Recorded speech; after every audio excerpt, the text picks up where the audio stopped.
नरेंद्र गोडबोले यांच्या अनेक मागण्यासाठी उपोषणाला बसले आहेत. त्या संदर्भात आपण त्यांची प्रतिक्रिया घेऊन त्यांच्या नेमक्या मागण्या काय आहे आणि कशा पद्धतीने ते आपल्याला उपोषण चालू ठेवणार आहे त्या संदर्भात. हो, कशासाठी आपण उपोषणाला बसले? मी मागील 6 महिन्यापासून अचलपूर तालुका आणि चांदूरबाजार तालुका यांच्या होत असलेल्या कामाच्या दिरंगाई यासंबंधी उपविभागीय अधिकारी यांना निवेदन दिले. मी स्वतःसुद्धा या अगोदर निवेदनं दिली. त्यामध्ये उपविभागीय अधिकारी यांनीसुद्धा त्यांना त्या स्वतःचा रिमार्क मारून पत्र काढून त्या संबंधित विभागाला निवेदनं दिली आणि मी सुद्धा प्रतिलिपीच्या माध्यमातून त्यांना प्रत्येकाला निवेदन पोहोचवलं. आणि लोकशाहीतला जो अधिकार आहे, डॉक्टर बाबासाहेब आंबेडकरांनी जो संविधानामध्ये अधिकार दिला तक्रार करणे, आपल्या मागण्या करणे, संबंधित अधिकारी असो शासन करो यांच्याकडे, आणि एक त्यात तरतूद केली की केलेल्या तक्रारीवर रिप्लाय देणं हे अधिकाऱ्याला बंधनकारक असतं. परंतु संबंधित अधिकाऱ्यांनी साधं पत्रसुद्धा मला न देणं ही खऱ्या अर्थानं लोकशाहीला मारक अशी बाब आहे. आणि माझा मुख्य मुद्दा महाराष्ट्र राज्य वीज वितरण कंपनी अचलपूर कार्यकारी अभियंता यांना मी एक निवेदन दिलं होतं की बाबा तुमची जी हे मेंटेनन्सची कामं चालू आहे, मेंटेनन्सच्या कामामध्ये तुमचा फार मोठा तुमच्या ठेकेदारांनी भ्रष्टाचार केला आहे आणि तुमच्या कामाची यादी मला द्या. आणि या ज्या लोकांच्या माझ्याकडे तक्रारी झाल्या आहेत, कमसे कम माझ्याकडे 100 ते 150 तक्रारी माझ्या या दोन्ही तालुक्यातून आल्या आहेत. त्यांनी निवेदनसुद्धा दिले आहे. तुम्ही त्यांना साधं उत्तरसुद्धा देत नाही, तर तुम्ही मला माहिती द्या. परंतु त्यांनी ही सगळी टाळाटाळ केली आहे. टाळाटाळ याच्यासाठी केली की फार मोठा भ्रष्टाचार असल्यामुळं नरेंद्र पटोलेला जर माहिती दिली तर आपल्याला जेलमध्ये जावं लागेल, हीच खऱ्या अर्थानं भीती त्यांच्या मनात होती. म्हणून त्यांनी मला आजपर्यंत हे निवेदन दिलं नाही. मी याच्या अगोदर एक निवेदन दिलं की 8 दिवसात मी तुम्हाला कोणत्याही प्रकारची पूर्वसूचना न देता मी आमरण उपोषणाला बसणार आहे. परंतु त्यालासुद्धा त्यांनी जुमानलेलं नाही, कारण यांचे धागेदोरे हे मंत्रालयापर्यंत लागले आहेत. भ्रष्टाचार हा दूरपर्यंत गेलेला आहे आणि म्हणून मी त्यांनासुद्धा ही माहिती या ठिकाणी मागितलेली आहे. जोपर्यंत ते या उपोषण मंडपामध्ये, अन्नत्याग मंडपामध्ये येणार नाही आणि माझ्या समस्या निकाली काढणार नाही, तोपर्यंत मी ही अन्नत्याग चालू ठेवू. दुसरं निवेदन दिलं होतं मी सार्वजनिक बांधकाम विभागाला. माझं म्हणणं आहे की तुम्ही जे रोडच्या कडेला झाडं झुडपं वाढतात, बंगाली बाबुळा वाढतात, हे करोडो रुपयाचे ठेके तुम्ही त्या संबंधित ठेकेदाराला देता. आणि उन्हाळ्यात पावसाळ्यात जे खड्डे पडतात त्याचे जे पॅचेस बुजवायचे असतात त्याचेसुद्धा करोडो रुपयाचे तुम्ही ठेके देतात. परंतु ते संबंधित ठेकेदार ते कामं न करता अधिकाऱ्यांचं संगनमत करून तसेच बिलं काढून घेतात. आणि ते खड्डे जर बुजवायचे असले तर आईल मिश्रित डांबर टाकून तात्पुरते करतात आणि जैसे ती परिस्थिती निर्माण होते. आज जर तुम्ही सार्वजनिक बांधकाम विभागाचा रस्ता, बाकी तर माझ्याकडे खूप त्याची लिस्ट आहे आणि फोटोग्राफीसुद्धा आहे, परंतु तुम्ही जर आता तुम्हाला पुरत असाल तर असतपूर निंबारी ते असतपूर रस्त्यानं जाऊन जवळपास ते आहे ते 15 लाखाचं काम 3 लाखात करून टाकतो.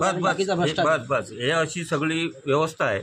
त्याच्यामुळं माझं म्हणणं हेच आहे की बा कामं तुम्ही व्यवस्थित करून द्या आणि चांगले कामं झाले पाहिजे, हाच खऱ्या अर्थानं मुद्दा आहे. परंतु त्यांनीसुद्धा साधं उत्तर मला दिलं नाही. आता MGPच्या माध्यमातून कामं चालू आहेत. प्रत्येक गावातून पाईपलाईन खोदून ठेवली आणि टाक्या बांधल्या असताना त्या टाकीला क्युरिंग नाही, कुठं अर्धवट टाक्या टाकून दिल्या, फक्त पिल्लर उभे आहेत. अशी संपूर्ण या भागाची परिस्थिती आहे आणि ही परिस्थिती सुधारण्यासाठी आम्ही त्यांना वेळोवेळी निवेदन दिले आणि हा पंचायत समितीच्या आमसभेमध्ये मी मुद्दा गाजवला आहे. पंचायत समितीच्या आमसभेमध्ये शिक्षण विभाग असो, तिकडे मनरेगा असो, विविध जे विभाग असतात त्यावर मी राजकुमार पटेल त्या आमसभेचे अध्यक्ष होते, मला वाटते तुम्ही होते.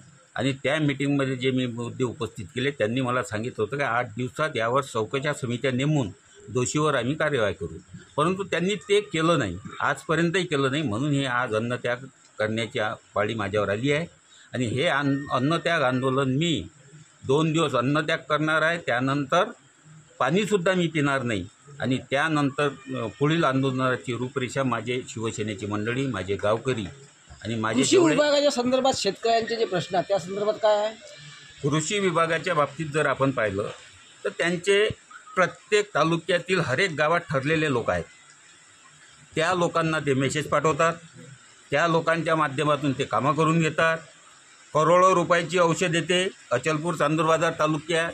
त्या औषधीच्या नावाखाली आपलं ते लोकवाटा म्हणून घेतला जातो, परंतु त्या लोकवाट्याची कधीही पावती आयुष्यात त्यांनी दिली नाही. मला तर वाटते त्यात लोकवाटाच नाही, की मोफतच औषध द्यायची असते, परंतु त्यामध्ये सुद्धा फार मोठा भ्रष्टाचार यांनी केला.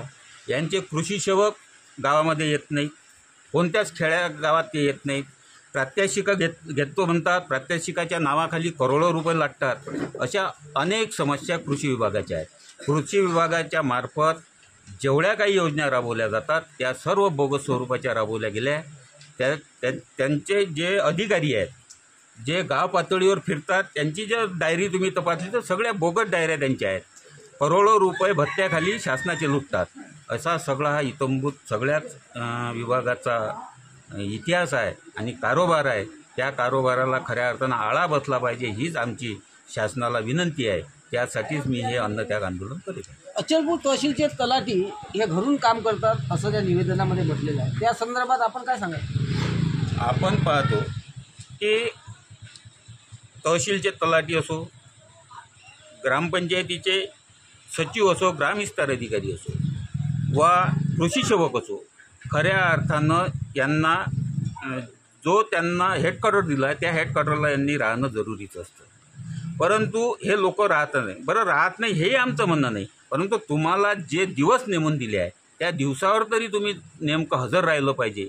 आणि तुम्ही जर सांगा एखादा उपजिल्हा प्रमुख नरेंद्र पडोळे यांच्या उपोषणाला श्रीधररावजी काळे हे काँग्रेसचे आहेत आणि महाविकास आघाडीचा पाठिंबा त्यांना आहे. त्या संदर्भात आज उपोषण स्थळाला त्यांनी भेट दिली. त्या संदर्भात आपण त्यांची प्रतिक्रिया द्या. आज त्या उपोषणाला भेट दिली असता नरेंद्र पडोळे यांनी मला 3-4 दिवस अगोदर हा विषय माझ्यापर्यंत सांगितला. त्या दृष्टिकोनातून आजपासून हे उपोषण चालू झालेलं आहे. खरोखर त्यांनी जे मुद्दे दिले ते मुद्दे एकदम योग्य असे मुद्दे आहेत.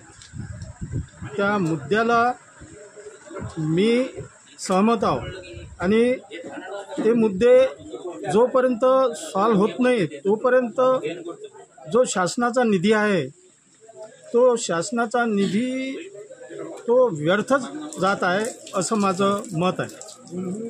कारण जिथे 10 लाखाचा निधी येते तिथं 5-6 लाखाचं काम होते आणि 4 लाख रुपये व्यर्थ जातात. या पद्धतीनं हा सगळा भ्रष्टाचार चालू आहे.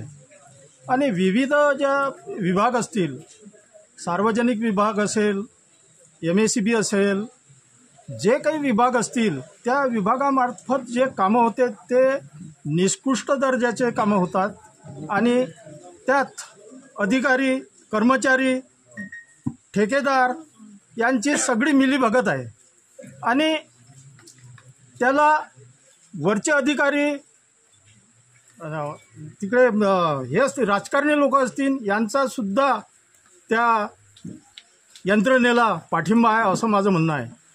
कारण की वरून लिंक असल्याशिवाय एवढं मोठं अधिकारी किंवा कर्मचारी किंवा ठेकेदार एवढं मोठं हे बोगस काम किंवा भ्रष्टाचार हा एवढा मोठ्या प्रमाणात होऊ शकत नाही. म्हणून माझी एक विनंती आहे की नरेंद्र पडोळे यांनी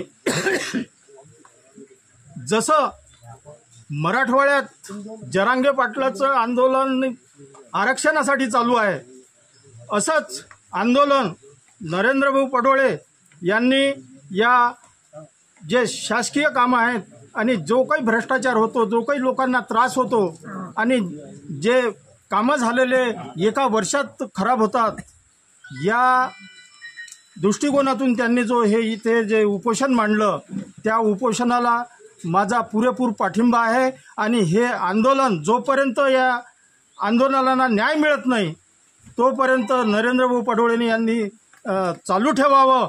आणि आमच्या या पंचक्रोशीतली हे गावं असतील किंवा आमचं गाव असेल, या सर्व गावातला सर्व संघटनेचा आणि सर्व पदाधिकाऱ्यांचा, सर्व पक्षाच्या पदाधिकाऱ्यांचा त्यांना पाठिंबा आहे.